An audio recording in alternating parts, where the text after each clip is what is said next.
50 साल में हमने प्रगति की है, इससे कोई इनकार नहीं कर सकता। चुनाव के दौरान वोट मांगते हुए, सरकार की नीतियों पर कठोर से कठोर प्रहार करते हुए, और पुरानी सरकार की नीतियों में आलोचना करने के लिए लायक बहुत सामग्री थी। हर जगह मैंने ये कहा कि मैं उन लोगों में से नहीं हूं जो 50 वर्ष की उपलब्धियों पर पानी फेर दे। ऐसा करना देश के पुरुषार्थ पर पानी फेरना होगा।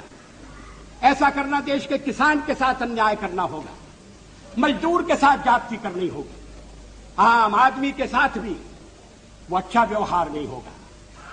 जो सवाल आज मन में उठता है और उठना चाहिए, आजादी को 50 साल होने आए, हम जयंती मनाने जा रहे हैं। आज देश की स्थिति क्या है? हम पिछड़ क्यों गए? प्रगति की दौड़ में जो देश हमारे साथ आजाद हुए थे वो हमसे आगे बढ़ गए, जो देश हमारे बाद जन्मे थे वो हमें पीछे छोड़ गए। दुनिया के गरीबतम देशों में हमारी गणना है, 20% से ज्यादा लोग गरीबी की रेखा के नीचे। राष्ट्रपति महोदय के अभिभाषण में गांव का उल्लेख है, यहां पीने का पानी नहीं। हम प्राथमिक शिक्षा अनिवार्य नहीं कर सकते, लड़कियों की शिक्षा की उपेक्षा हो रही है। लड़की का जन्म लेना तो इस देश में अभी तक एक अभिशाप है।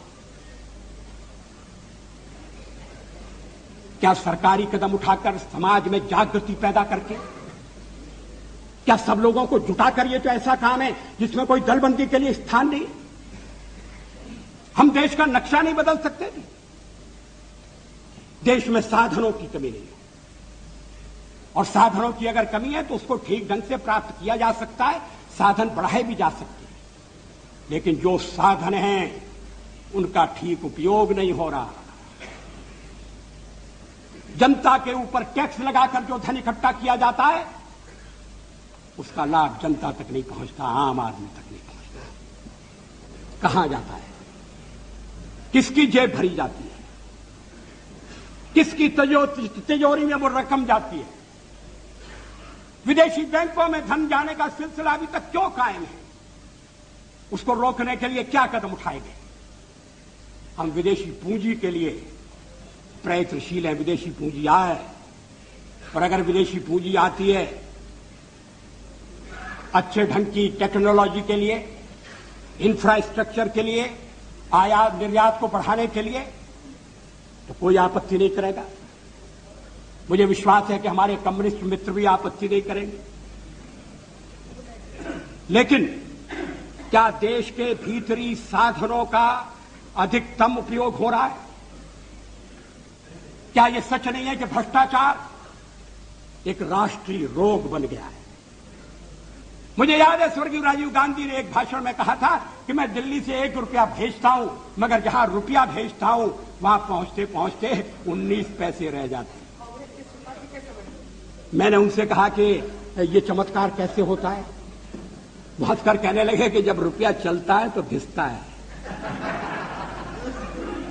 रुपया घिसता है, हाथ में लगता है, जेब में जाता है, छोटा हो रहा है। रुपए को पहचानना मुश्किल है। रुपया अंतर्ध्यान हो सकता है।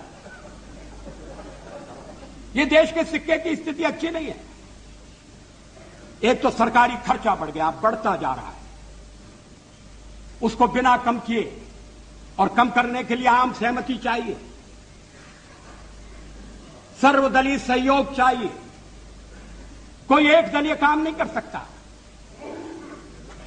हां, हमारे पुराने प्रधानमंत्री नरसिंह राव जी अगर अपने को स्थिर करने के बाद इस दिशा में थोड़ा प्रयत्न करते तो सफल होते, लेकिन वो कुछ ऐसे कामों में उलझे रहे कि ये समस्याएं ध्यान नहीं खींच सकती।